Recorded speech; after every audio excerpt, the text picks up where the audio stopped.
ለመጀመሪያ ጊዜ በአካል የሚያገኙ ሰዎች ምንም ደራሲ አይመስሉም የሚል አስተያየት እንደሚሰጡ ከውስጥ አዋቂዎች ሰምቻለሁ። እና ለምን ይመስልሃል? ብዙ ጊዜ ሰው እንደ ጩኸት እና እንደ ኳኳታ ምናምን ይቆጥራቸዋል እና እኔ ግን ሞስትሊ ሊሪክሱን ወይም የግጥሙን መልእክት ምናምን ስለሚስበኝ ሞስትሊ ራፕ ሙዚቃ ወዳለው በጣም በጣም። አንድ ቃለ መጠይቅ ላይ ስነ ጽሁፍ ይሞታል ስትል ሰምቻለሁ። እንዴት ነው አሁንስ በዛ አቋም እንደቀጠልክ ነው ወይስ? ምግብ እኔ ዲስክሪሚኔት አላደርግም፣ ሁሉንም ምግብ ወዳለው እና። እሺ የምትወዳቸው 3 የስነ ጽሁፍ ስራዎች? ሞተር ሳይክል መንዳት ወዳለው፣ የሆነ ደስ የሚል ነገር አለው ማለት ሀዘን ኦፍ ኮርስ በጣም ለስነ ጽሁፍ የሚመች ነገር ነው። እንደ ሚውዝ መጠቀም ሀዘንን በጣም ይመቻል። ብዙ ስራዎችም ከሀዘን እንደሚመነጩ አይኖ እረዳለሁ እና ከዛ አንጻር ነው ስነ ጽሁፍ ኦብቪየስሊ ይሞታል። እሺ ሄኒ እንኳን ወደ ስንኝ በሰላም መጣ። እንኳን ደህና ቆያችሁኝ። አመሰግናለሁ። እሺ ስምህና ስራዎችን የምታስተዋውቀን? ሄኖክ በቀለ እባላለሁ። ከዚህ በፊት ሀገር ያጣሙት የሚል የልብ ወለድ መጽሐፍ አለኝ። ይናፍቀኛል የሚል የግጥም መጽሐፍ አለኝ። አንድ ደግሞ 30ዎቹ የሚል በጀርመን ባህል ማዕከል የታተመ የልብ ወለድ ያጫጭር ልብ ወለድ መጽሐፍ ላይ አንድ ስቶሪ በመስጠት ተሳትፌያለሁ። እነዚህ ናቸው። እሺ እኔ ከሻይ ከቡና ከማኪያቶ ምን ትመርጣለህ? እኔ ማኪያቶ ኦብሰስድ ነኝ። ማኪያቶ በጣም ወዳለሁ እና ሳልጠጣ ባላድር ደስ ይለኛል። ቡናም ወዳለሁ፣ ሻይ እንኳን አልወድም። ማለት ሻይ አሪው ነው። በአመት ውስጥ 2-3 ብጠጣ ነው ራሱ። እሱንም ቡና ከሌለ ምናምን አንዳንዴ ካልሆነ በቀር ሻይ ብዙም አልወድም። ቡና ወዳለሁ፣ ማኪያቶ ግን በጣም ወዳለሁ። ስለዚህ ማኪያቶ ኦፍ ኮርስ። እሺ ለመጽሐፍ ምን ያነሳሳል ወይም ምን ኢንስፓየር ያደርጋል? ለመጽሐፍ ብዙ ነገር ኢንስፓየር ሊያደርግ ይችላል እና እኔ ድሮ ኢንስፓየር የሚያደርገኝ ሀዘን ነበር። አሁን ደግሞ ደስታ ኢንስፓየር ያደርገኛል። ከዛ ውጭ ደግሞ የተለያዩ አይነት ኢሞሽንስ ላይ ስትሆን የተለያየ አይነት ስሜት ሲኖርህ ያ ስሜት ወደ ጽሁፍ መለወጥ ከተቻለ እንደ ኢንስፓይሬሽን ልትወስደው ትችላለህ። ሙዚቃ መስማት ሊሆን ይችላል፣ ሌላ መጽሐፍ ማንበብ ሊሆን ይችላል፣ ዝም ብለህ የሄድክ መንገድ ላይ የሆነ ሰው ማየት ሊሆን ይችላል እና ኢንስፓይሬሽን ከየት እንደሚመጣ አታውቀውም እና ያው ትናንሽ የሚመስሉ እና ማተር የማያደርጉ የሚመስሉ ነገሮችም ኢንስፓየር ሊያደርጉ ይችላሉ እና ኦልሞስት ከሁሉም ነገር ማለት እችላለሁ እንደዛ። ግን ሜንሊ አሁን አክቲቭሊ ከደስታ ውስጥ ኢንስፓይሬሽን ለመፈለግ ጥረት እያደረኩ። እሺ እኔ በፊት ሀዘን ነበር ኢንስፓየር የሚያደርግ፣ አሁን ደግሞ ወደ ደስታ መጥተሃል። እንዴት ወደዚህ ልትመጣ ቻልክ? እኔም አላውቅም። ያው ሰማው በእድሜ ሊሆን ይችላል ወይም ደግሞ በእድሜ ውስጥ ወይም በመኖር ውስጥ የምታገኘው ይሄ ምንድነው ማቹሪቲ ነው የሚባለው። ነሰሪ ማቹሪቲ ላይሆን ይችላል፣ ግን ብቻ የሆነ የአቲቲዩድ ለውጥ የአመለካከት ለውጥ ይኖራል በህይወት ውስጥ እና እሱ ሊሆን ይችላል ብዬ አስባለሁ። እና አንዳንዴ ደግሞ እንደ አቋም የምትይዘውን ነገር አለ የማትገልጸው ነገር ግን አንተ በውስጥ የሚሰማህ ነገር አለ እና ሰማውኔ ማለት ሀዘን ኦፍ ኮርስ በጣም ለስነ ጽሁፍ የሚመች ነገር ነው። እንደ ሚውዝ መጠቀም ሀዘንን በጣም ይመቻል። ብዙ ስራዎችም ከሀዘን እንደሚመነጩ አይኖ እረዳለሁ። እኔም ለመጻፍ እሱ ስሜት ይቀለኛል። ግን አንዳንዴ ደግሞ ለሰው ልጆች ቸር መሆን አለብህ ብዬ አስባለሁ፣ ወይም ደግሞ አክቲቭሊ ደግ ለመሆን መሞከር አለብህ ብዬ አስባለሁ እና በዛ ፕሮሰስ ውስጥ አንደኛው መንገድ ምንድን ነው ከአርት በላይ ወይም ደግሞ ከምትጽፈው ነገር በላይ የሰው ልጆችን ዌልቢንግ ወይም ደግሞ የሰው ልጆችን ጥሩ መሆን ደህና መሆን መመኘት ሊሆን ይችላል እና እሱ ይመስለኛል ሜቢ በህይወት ውስጥ ያሳለፍኩት የአቲቲዩድ ለውጥ ወይም የአመለካከት ለውጥ ሊሆን ይችላል ከገለጽኩት በትክክል። እሺ ፕሌሊስት ላይ የማይጠፉ ሙዚቃዎች ወይም ደጋግመህ ያደመጥካቸው ሙዚቀኞች እነማን ናቸው? ስለ ሙዚቃ ሲነሳ ደጋግሜ ለማድመጥ መመርጣቸው አሉ። ግን ሁሉንም አይነት ሙዚቃ እወዳለሁ በመጀመሪያ እና ከዛ ውስጥ ደግሞ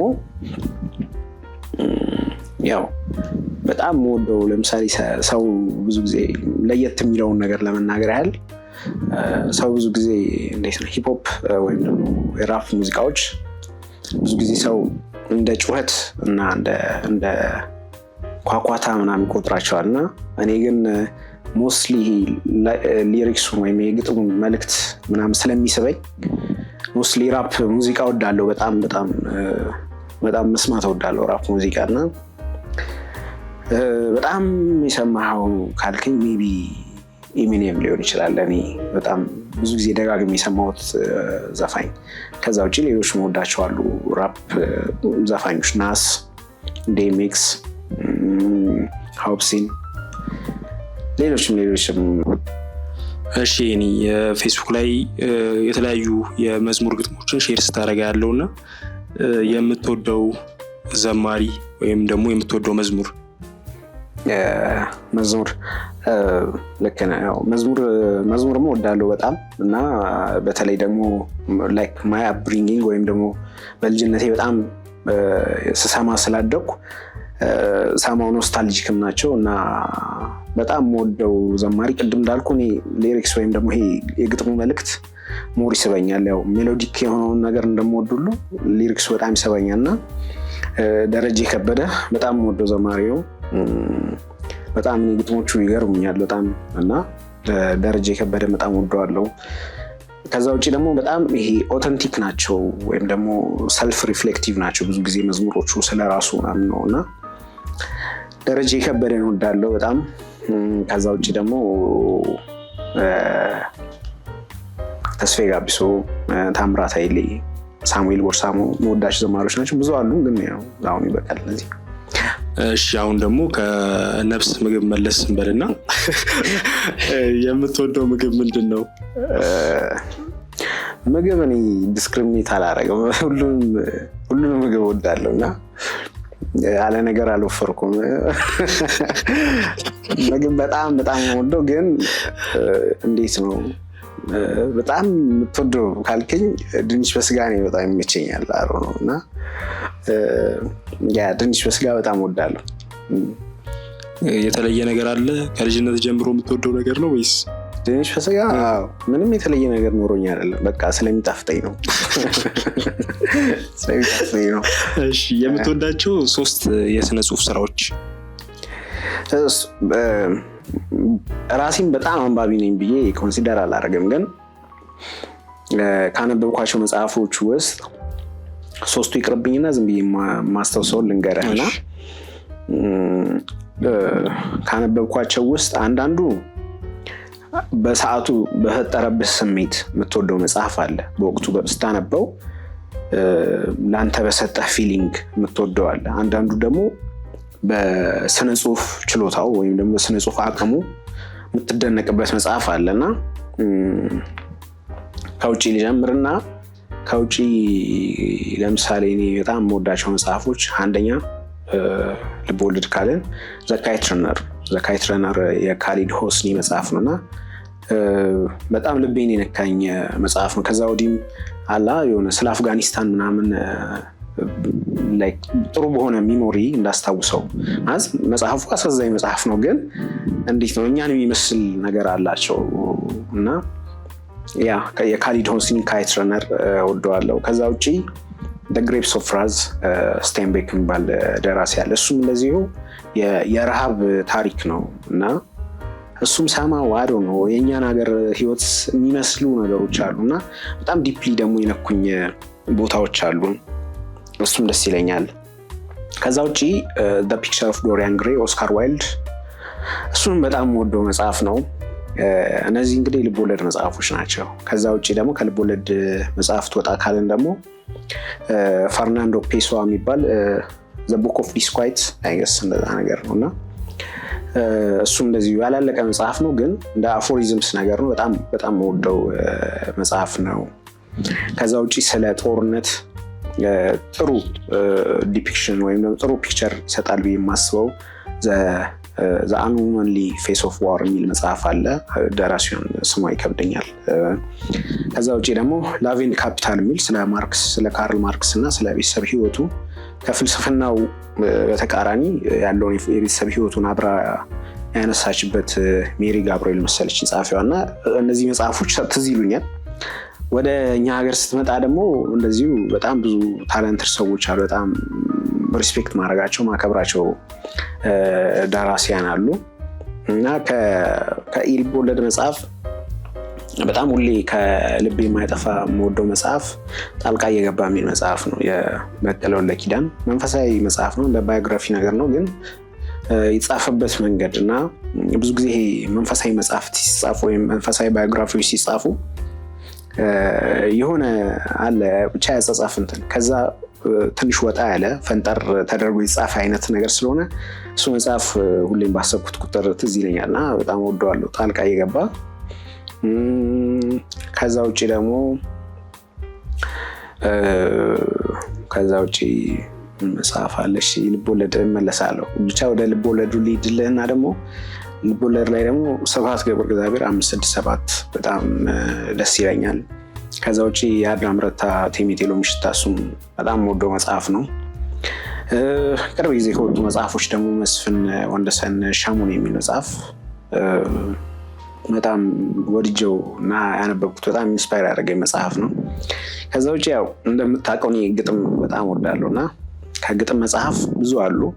እሳታዊ አበባ የጸጋዬ ገብረመድኅን እንዴት ነው ሁሌ ባነበብኩት ቁጥር አዲስ የሚሆንብኝ አዲስ ትርጉም የሚሰጠኝ መጽሐፍ ነው እና እሳታዊ አበባ በጣም ነው የምወደው።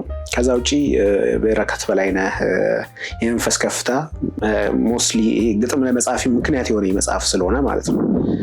የመንፈስ ከፍታን በጣም ነው የምወደው። ከዛ ውጭ መሐመድ ድሪስ ካሳ አሚን አሚን የሚል መጽሐፍ አለ። እሱም በጣም የምወደው መጽሐፍ ነው። ሌሎችም አሉ ግን ለጊዜው ያስታወስኳቸው እነዚህ። ኦኬ ማረቤን ያያችሁ ሙሉጌታ አለባቸው እሱም ደስ ይለኛል። ከዛ ውጭ የእንዳለ ጌታ ከበደ በዓሉ ግርማና ስራዎቹ ቆይቷል ካነበብኩት፣ ግን ስቲል በቃ ከኢልብ ወለድ መጽሐፎች ውስጤ የቀረ ብዬ የማስበው ነው። ሌሎችም አሉ ግን ብዙ ጠሮ ይበቃኛል። እሺ ይሄኔ እንዳየሁት ከሆነ ልብ ወለድም ኢልብ ወለድም ታነባለህ እና እኛ ሀገር ደግሞ ልብ ወለድን አሳንሶ የማየት ነገር አለና እዚህ ላይ ምን ሀሳብ አለ? ምንም ሀሳብ የለኝም ነገር አክቲቭሊ አስቢው ስለማላቅ ማለት ነው። ግን ያ እውነት ነው። ምክንያቱም ሳምታይምስ እንዴት ነው ሰዎች ብዙ ጊዜ የፈጠራ ጽሁፍ ሲሆን ዝም ብሎ ይሄ ፈጠራ ሲባል ራሱ ቃሉ እንዴት ነው ዝም ብሎ የተፈጠረ አይነት አለ አይደለ? ጥቅም የሌለው አይነት ነገር አድርጎ የማሰብ ነገር አለ ኦብቪየስሊ እና ሳምሃው እኛ ነገሩን አፕሮች የምናደርግበት መንገድ ነው ያንን የሚወስነው ብዬ አስባለሁ። ምክንያቱም ኢሞሽን ነው ያ ልብ ወለድ ፊክሽን ዩዥዋሊ ኢሞሽን ነው እና ሰዎች ሞር በተለይ አሁን ለኢሞሽን ቦታ የለኝም እያሉ ሲመጡ አለ አይደል ሁሉ ነገር ሎጂካል እየሆነ ይመጣልና ሰዎች በጣም ይሄ ሎጂካል ብቻ ወይም ደግሞ እንዴት ነው በአይምሯችን ውስጥ ለሁለቱም የሚሆን ቦታ አለ አይደለ? ሊምቢክ ሲስተም ምንለው አለ፣ ኒዮኮርቴክስ ምንለው አለና አንደኛው ራሽናል ነው፣ በጣም ምክንያታዊ ነገር ብቻ ነው የሚያስበውና ሰዎች ብዙ ጊዜ እሱ ላይ ፎከስ ያደርጋሉ። ግን ሌላኛው ፓርት ደግሞ ኢሞሽናል የሆነ ፓርት አለ። የሰው ልጅ ስፒሪቹዋል ነገር ነው፣ ኢሞሽናል ነው እና እነዛን ነገሮች ልትገልጽ የምትችለው አንተ ኢማጂን በምታደርጋቸውና በምትገልጻቸው ነገሮች ነው ብዬ አስባለሁ። እና ብዙ ጊዜ ግን ሰዎች ያንን ፓርቲ ይረሱታል ወይም ደግሞ ማያስፈልግ አድርገው ያስቡታል። ከዛ የመጣ ነው እንጂ ስታስበው ሁሉም ነገር ለምሳሌ ፈጠራ ልቦለድም ቢሆን ወይም ፊክሽንም ቢሆን ሙሉ ለሙሉ ፈጠራ አይደለም። ምክንያቱም ሙሉ ለሙሉ አዲስ የምትፈጥረው ነገር ስለሌለ ማለት ነው። የኖርከውን ህይወት ወይም ሰዎች ሲኖሩ ያየኸውን ህይወት አንተ በሚገባህና በምትረዳው መንገድ መግለጽ ስለሆነ ማለት ነው። ሙዚቃም እንደዛው ነው፣ ፊልምም እንደዛው ነው፣ ሁሉም ነገር እንጂ አንድ ዘፋኝ ወደድኩ አፈቀርኩሽ ምናምን ብሎ ሲዘፍን መቼም ወዶ የማያውቅ ሰው ሊሆን ይችላል ሳምሃው እና ያ እንደዛ ነው የምረዳው እንግዲህ። እሺ ሄኒ በህይወት ምን ያስደስታል? በህይወት እኔ ምንድን ነው የሚያስደስተኝ? ማያስከፋኝ ነገር ሁሉ ያስደስተኛል ብዬ ነው የማስበው። ምክንያቱም ብዙ ነገሮች አሉ ልትደሰትባቸው የምትችላቸው ነገሮች። ሆቢስ ሊሆኑ ይችላሉ። አንዳንድ ሆቢዎች ለምሳሌ እኔ ኳስ መጫወት ደስ ይለኛል በጣም። ኳስ ማየትም እወዳለሁ፣ ኳስ መጫወት ደግሞ ሞር እወዳለሁ። ስለዚህ ኳስ መጫወት በጣም እንዴት ነው እንደ ልጅ የሚያስፈነድቀኝ ነገር አለ አይደለ? የሆነ እንደ ልጅ የሚያዘልለኝ ነገር ስለሆነ ኳስ መጫወት እወዳለሁ። ከዛ ውጭ ባገኝ ሞተር ሳይክል መንዳት እወዳለሁ። የሆነ ደስ የሚል ነገር አለው። ሌሎችም ብዙ ነገሮች አሉ። ፊልም ማየት ደስ ይለኛል። ወክ ማድረግ በጣም ደስ ይለኛል። ከመወዳቸው ሰዎች ጋር ማውራት ደስ ይለኛል። በአጠቃላይ ሀዘን የሌለው ነገር በሙሉ ደስ ይለኛል ብዬ ነው የማስበው።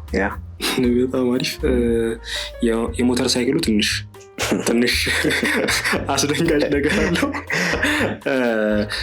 ኳስ እወዳለሁ ብለሃልና ያው ሳላነሳው ማላለፈው ጥያቄ አለ ከክርስቲያኖ እና ከሜሲ። ድሮ ብጠይቀኝ አሁን ሮናልዶ ብዬ ገግምብህ ነበር። ግን አሁን ያው አድጌ ሳየው ግን ችሎታ ካልን የእግር ኳስ ችሎታ ካልን ሜሲ እልሃለሁ። ሜሲ በጣም የሚለይ ሰው ነው ከእግር ኳስ ላይ ማለት ነው። ነገር ግን ማንን ትወዳለህ ካልከኝ እኔ በጣም ሮናልዶ ነው የምወደው። የምቋጥርለት እንዲሳካለትም ሮናልዶ ነው። በቃ እኔ ከልጅነቴ ጀምሮ ሮናልዶ ደስ ስለሚለኝ ገብቶሃል። ውስጤ ሮናልዶ ደጋፊ ነው እና የሚጫወትባቸውን ክለቦችም ደግፋለሁ። የማንቸስተር ዩናይትድ ደጋፊ ስለሆንኩ ሊሆን ይችላል። ከዛ ውጭ ደግሞ በቃ ሁሉ ነገሩ እኔ ኢንስፓይሪንግ ነው ሮናልዶ ብዬ አስባለሁ። ሰማሁ ወርክ ኢቲክሱ ስታይ፣ ዲስፕሊኑ ስታይ፣ ራሱን የሰራበትን መንገድ ስታይ፣ ከዛ ውጭ ደግሞ በጣም ይሄ እንዴት ነው ከከባድ የሆነ አብሪኝ ተነስቶ አሁን እስካለበት ቦታ ስታየው በጣም ለብዙ ሰዎች ኳስ ለማይወዱ ሰዎችም ጭምር ማለት ነው በጣም ኢንስፓይሪንግ ነው ብዬ አስባለሁ። ከዛ አንጻር እኔ ሩት ፎር ሮናልዶ በቃ እስከ መጨረሻው ማለት ነው። ግን ሜሲ ግን ኳስ በጣም ይችላል፣ ከባድ ሰው ነው። ስለዚህ ፋይናል ላይ ለስፔን ከቋጠሩት ውስጥ አይደለህም ማለት ነው? ነኝ። አርጀንቲና ማለት ከባድ ናቸው። እሺ፣ ለመጀመሪያ ጊዜ በአካል የሚያገኙ ሰዎች ምንም ደራሲ አይመስሉም የሚል አስተያየት እንደሚሰጡ ከውስጥ አዋቂዎች ሰምቻለሁ እና ለምን ይመስልሃል? ወፍራም ስለሆንኩ ይሆናል። ደራሲ ምንድን ነው የሚመስለው? እኔ ማለት ደራሲ ፓርት ኦፍ ዩ እኮ ነው። ሙሉ ለሙሉ ደራሲ ብቻ ነኝ ብዬ አላስብም ሳምሃው። እና የሆነ አካልህ የሆነ ፓርትህ ነው ደራሲ አይደለ? ለምሳሌ ተማሪ ብትሆን ተማሪ የሆነ ፓርትህ ነው እንጂ ሙሉ ለሙሉ ተማሪ እንትንህን እንትን አይልም፣ ዲፋይን አያደርግህም ሙሉ ለሙሉ። ከዛ አንጻር ነው። ሁለተኛ ነገር ደግሞ ይሄ ኮመንሊ የተሳለ ኢሜጅ ነው ብዬ አስባለሁ። አላ ደራሲ ሲባል ወይ መነጽር የሚያደርገው የሆነ ወይ ስካርፍ የሚያደርገው ወይ አዶ ነው ብቻ የሆነ ቀጭን ሰውዬ አላ በቃ ይሄ ምስጥ የሚል የሆነ ቃላት ሁሉ ከሰው የሚለይ አይነት እንደዛ ሊሆን ይችላል። አዶ ነው እንደዛ ፐርሴፕሽን ሊሆን ይችላል። እና እኔ ራሴን ሙሉ ለሙሉ የሆነ ደራሲ ነኝ ብዬ እንትን አላደርግም፣ አልገልጽም እንደዛ። ከዛ ውጭ ደግሞ የሆነ ፒክቸርም ካለ ያን ፒክቸር መምሰል አልፈልግም ስለመናገር። እኔ ማለት በቃ ለምን አሮ ነው ብቻ እኔ ዝም ብዬ ነው የምኖረው። በዛ ውስጥ ግን መጽሐፍ ስለምወድ እጽፋለሁ፣ እንደዛ ብዬ ወስደዋለሁ። ለምሳሌ ፕሮፌሽንህን እንድትመስል የሚያስገድዱ ስራዎች አሉ አይደለም? ለምሳሌ የኢትዮጵያ ንግድ ባንክ ሰራተኛ ከሆንክ ነጭ ሸሚዝ ጥቁር ሱሪ ታረጋለህ እና ገኞች ከረባት አለች እንዲሽን ተረዳለህ፣ እሱን ታረጋለህ፣ ትመስላለህ። ገብቷል? የኢትዮጵያ ንግድ ባንክ ሰራተኛ ትመስላለህ። ሌሎች ነገሮችም ለምሳሌ አንድ የቀን ሰራተኛ ከሆነ የሆነ ኮንስትራክሽን የሚሰራ ከሆነ ያን ልብስ ሊለብስ ይችላል፣ የሆነ ኤልሜቱን ሊያደርግ ይችላል ምናምን። ግን ደራሲ መሆን ፓሽን ነው፣ ፕሮፌሽንም አይደለም። ገብቷል? ፓሽን ስለሆነ ፓሽኑ የሆነ ኤቲኬት የለውም ወይም የአለባበስ ፕሮቶኮል የለውም፣ የአኗኗር ፕሮቶኮል የለውም። ስለዚህ የሆነ ነገር መምሰል አለበት ተብሎ አይታሰብም። አዶ ነው እና ለዛ ነው ያ። እሺ፣ አንድ ቃለ መጠይቅ ላይ ስነ ጽሁፍ ይሞታል ስትል ሰምቻለሁ። እንዴት ነው አሁንስ በዛ አቋም እንደቀጠልክ ነው ወይስ? መች እንዳልኩ አላስታውስም እውነት ለመናገር ግን ስነ ጽሁፍ ይሞታል ማለት አክቹሊ እኔም አይደለሁም ያልኩት አንድ ፊሊፕ ሮዝ የሚባል የአሜሪካ ደራሲ ነውና አይገስ ከስንት ዓመት በፊት ነው ከ15 ዓመት በፊት ምናምን አካባቢ እንደዛ ፕሪዲክት አድርጓል አለ አይደለ ስነ ጽሁፍ የጥቂቶች ብቻ እየሆነ ይመጣል። ይሄ ለምሳሌ የላቲን ግጥም እንደሚያነቡ ሰዎች ማለት አሁን የላቲን ግጥም የሚያነቡ ሰዎች አሉ ዓለም ላይ ግን በጣም ጥቂት ናቸው። ይሄ እንደ ከልት ወይም ደግሞ የጥቂቶች ብቻ ይሆንና ይቀራል እና እሱም ደግሞ በ25 ዓመት ውስጥ ወይም ከዛ ባነሰ ጊዜ ነው እንደዛ ይሆናል ብሎ ያሰበው የነበረው ማለት ነው። እና ኦብቪየስሊ እንደዛ የሆነ ነው ብዬ አስባለሁ። አንደኛ ዲጂታል ሚዲያው በጣም ፋስት ብሉም እያደረገ ነው በጣም እንትን እያለ ነው። ሁለተኛ ነገር ደግሞ ሰዎችም ላይክ የሚያስጨንቅ ነገር አለ ቁጭ የሚያደርግ ነገር ምናምን ለመከተል ብዙም ፍላጎት ያላቸው ኤጅ አይደለም። ሶ ዘመኑ ራሱ ዲጂታላይዝድ የሆነ ኤጅ ነው። አንድ ሰው ካለ ስልክ ሳይዝ መኖር መንቀሳቀስ ምናምን አይችልም ነው እና ከዛ አንፃር ነው ስነ ጽሁፍ ኦብቪየስሊ ይሞታል ማለት ግን ሙሉ ለሙሉ ይሄ ምንድነው ነፍሱን ጥሎ ምናምን ይቀበራል ማለት ሳይሆን በጣም የጥቂቶች ይሆናል። በጣም ትንሽ ሰዎች ብቻ የሚያዘውትሩት የሚያደርጉት ነገር ይሆናል ነው እና ኦብቪየስሊ እሱ ደግሞ እየታየ ይመስለኛል እና ስቲል በሱ አምናለሁ ግን ያ እንደዛ ነው ማለት። እሺ አሁን አንተም እንዳልከው መጽሐፍ ማንበብ ከጊዜ ወደ ጊዜ እየከበደ የመጣ ይመስላል። ብዙ የመዝናኛ አማራጮች ባሉበት በዚህ የቴክኖሎጂ ዘመን መጽሐፍ ቁጭ ብሎ ማንበብ የሚያዝናና ነገር መሆን ይችላል ብለህ ታስባለህ?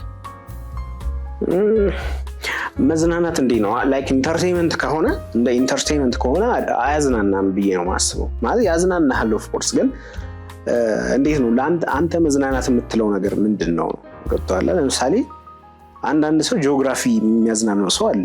የሀገሮችን ካፒታል ምናምን ማወቅ የሚያዝናናው ሰው አለ አይደለም? እንደዛው ነው እና አይምሮህን ማሰልጠን ወር ማሰራራት የሚያዝናና አይነት ሰው ከሆንክ ኦብቪየስሊ አዝናኝ ነው። ከዛ ውጪ ባለው ነገር ግን ቁጭ እንድትል የሚያደርግህ ነገር ነው ስነ ጽሁፍ ማንበብ ሆነ መጽሐፍ ማለት ነው።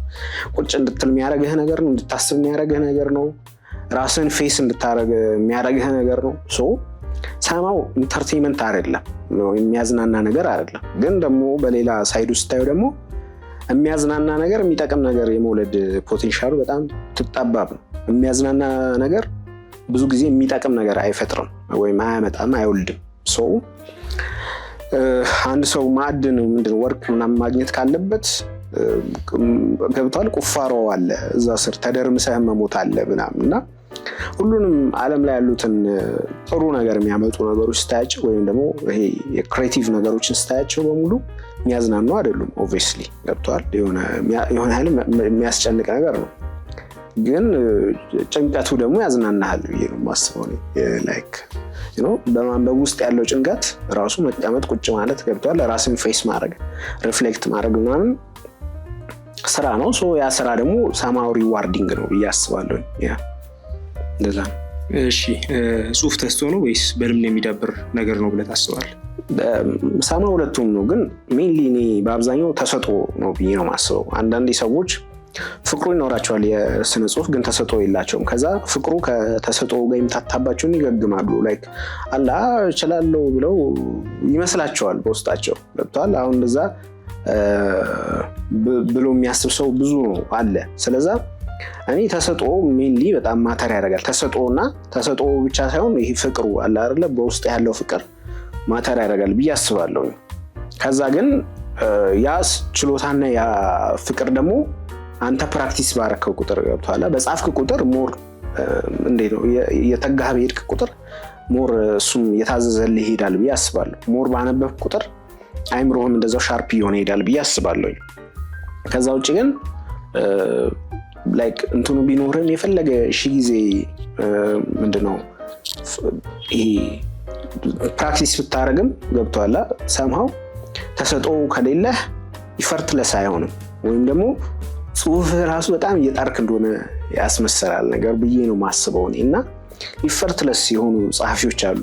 በቃ የሆነ ነገራቸው የሆነ እነሱ ሳይጨነቁ ገብቷል አንተን የሚያስገርም አይነት እንደዛ አይነት ሰዎች ተሰጦ ስላላቸው ነው ብዬ አስባለሁ። ሜንሊ ተሰጦ ነው ግን በልምምድ በፕራክቲስ ደግሞ ይዳብራል። ሁሉም አርት ባይዚ እንደዛ ነው ብዬ አስባለሁ እና ተሰጥኦ ማተር ያደርጋል። ያ እሺ አብረኸው ሻይ ቡና ማለት የምትፈልገው ደራሲ? ከማንም ጋር ሻይ ቡና ማለት አልፈልግም። ላይክ እንትን ሳይሆን ምንድነው እንደ ማለት ምንም ምክንያት ስለሌለኝ ነው። ገብቶሃል? ምክንያት ካለ ሰው ጋር ከማንም ሰው ጋር ትገናኛለህ። ከዛ ውጭ ግን ላይክ በስራቸው ላቃቸው የሚችላቸውን ሰዎች በስራቸው አውቃቸዋለሁ። ከዛ ውጭ ግን የነሱ ይሄ ፐርሰናል የሆነው ህይወት እና ላይፍ እና ፐርሰናል የሆነው ነገራቸው ብዙም ኢንተረስትድ አይደለሁም እና እኔም ደግሞ ምንም የሚጨምርላቸው ነገር ለነሱ አለ ብዬ ስለማያስብ ሙቹዋል ስለማይሆን እንትኑ ገብቶሃል ትራንዛክሽኑ ብዙም ፍላጎት የለኝም ማንንም ያገኝት። ግን በጣም ብዙዎችን ሪስፔክት አደርጋቸዋለሁ። ያው እንደዛ ክብር አለኝ ለአብዛኞቹ። ያ እሺ ከልጅነትህ የማትረሳው ትውስታ? ልጅነቴን ከፋፍዬ ሳይሆን እንደ አንድ ሆል ፒክቸር ነው ማስታወሰው ብዬ ነው ማስበው እና አንድ ብትለኝ አሁን ብዙ ላይመጣልኝ ይችላል። ግን እኔ በጣም ላይክ ልጅነቴን እወደዋለሁ። ልጅነቴ በጣም እንዴት ነው በጣም ብዙ ሚሞራብል የሆነ ወይም የሚታወስ አይነት ልጅነት ነው ብዬ አስባለሁ። ግን አሩን ወደኋላ ሳየው ያው ሁላችንም ወደ ልጅነታችን ስናይ የሆነ የሚያባባን ነገር አለ ሰማው። ግን እኔ ለምሳሌ የተማርኩበት ትምህርት ቤት ውስጥ ሳምታይም ሲሆን ፈረንጆች ይመጡ ነበርና ፈረንጆች አጠገቡ አለ የሆነ የፈረንጅ ግቢና እነሱ ይመጣሉ። አንዳንዴ ሳምታይም ሲሆን ስጦታዎች ምናምን ይሰጡን ነበር እና ሳያቸው የዛኔ በጣም ከሚገርመኝ ነገሮች መሃል በጣም ትላልቅ ናቸው ፈረንጆች። እንዴት ነው እጋሌ የሆነ ራሳቸው ኢንትሮዲዩስ ሲያደርጉናል አይደለ እድሜ 15 ነው ምናምን ሲሉ ለማመን በጣም ይከብደኝ ነበር። በጣም እኛን አይተህ ለእነሱ ስታይ በጣም ያስገርማሉ። አጥንታቸው ሰፋፊ ነው ምናምን አይደሉ ወይ ዛኔ ትላልቅ ፈረንጆች ገጥሞኝ ይሆናል እና ትልቀታቸው ይገርመኝ ነበር ፈረንጆች ማለት ነው እና ያስገርመኛል በቃ። ከዛ ውጭ ግን አሩን በጣም ብዙ ነገር አለ። አሁን ብዙ ነገር ልልህ እችላለሁ። ግን በአጠቃላይ ልጅነት በጣም ደስ የሚል ነገር ነው። ያ እሺ እኔ በቀጣይ ምን እንጠብቅ? በቀጣይ ያው ስነ ጽሁፍ ከመሞቱ በፊት የልብ ወለድ መጽሐፍ ለማውጣት አስቤያለሁ። ወይም ደግሞ እንደወይ ነገር ነው። ምናልባት ኢንተርቪው በሚለቀቅ ጊዜ ወጥቶም ሊሆን ይችላል አላወኩም እና እንደዛ ነው። ምናልባት አንድ ቀን የሚል ርዕስ ያለው የልብ ወለድ መጽሐፍ ይወጣል። ከዛ ደግሞ ያየን እንቀጥላለን። ስለዚህ ቀርቧል ማለት ነው? አዎ ብዬ አስባለሁ እግዚአብሔር ካለ እና ከፈቀደ። እሺ አዲሱ መጽሐፍን ተከትሎ ከአንባቢያን የምትጠብቀው የተለየ ነገር አለ ወይስ? እውነት ለመናገር ያው እንደ ኤክስፔክቴሽን ሳይሆን እኔ የሚያነቡኝ ሰዎች በጣም ቴንኪዩ ማለት እፈልጋለሁ። የመጀመሪያው ነገር ምክንያቱም የመጀመሪያውን መጽሐፍ ጀምሮ ሳውጣ አለ አይደለ ላይክ ብዙ እንዴት ነው ሜንታሊ በጣም ሰፖርት ያደርጋል። ሰዎች የጻፍከውን ነገር አንብበው አስተያየት፣ ሀሳብ ጄኒዩን የሆነ ሀሳባቸውን ሲነግሩ ግዴታ አፕሪሺየት ማድረግ ብቻ ላይሆን ይችላል። ግን ኮንሰርን እንደሆነው ይሄ ምናምን ሲሉ በጣም ደስ ይላል እና ያው ሴም እንደ ኤክስፔክቴሽንም ባይሆን ገብቶሃል። ሰዎች ግን የሆነ የጻፍከውን ነገር አንብበው ሪሌት ሲያደርጉ ካንተ ጋር ያው የመጽሐፍ ግቡ ኮሚኒኬት ማድረግ ስለሆነ ማለት ነው። ያን ሲነግሩ በጻፍከው ነገር ውስጥ አንተ ያላየኸውንም ነገር ሲያዩልህ ምናምን ደስ ይላል። ሶ ሜቢ ኤክስፔክቴሽን ካልከው ኤክስፔክቴሽን አይደለም ግን ኤክስፔክቴሽን ካልከው ያ ነው ላይክ እኔ ከሰዎች ጋር የምፈጥረው የሆነ ጄኒዩን ኮኔክሽን ደስ ስለሚለኝ ያው እሱን ኤክስፔክት አደርጋለሁ ብዬ ነው የማስበው። ያ እሺ እኔ አክብረን ስለመጣህ እናመሰግናለን። ከኦዲዮ ለአዲሱ መጽሐፍ መልካም እድል እንመኛለን። በጣም አመሰግናለሁ ገብርኤል፣ አንተም ስለጋበዝከኝ እና ሀሳቤን እንድገልጽ ምክንያት ስለሆንክ በጣም አመሰግናለሁ። ተመልካቾቻችንን በጣም አመሰግናለሁ። ወዳችኋለሁ። ቴንኪው በጣም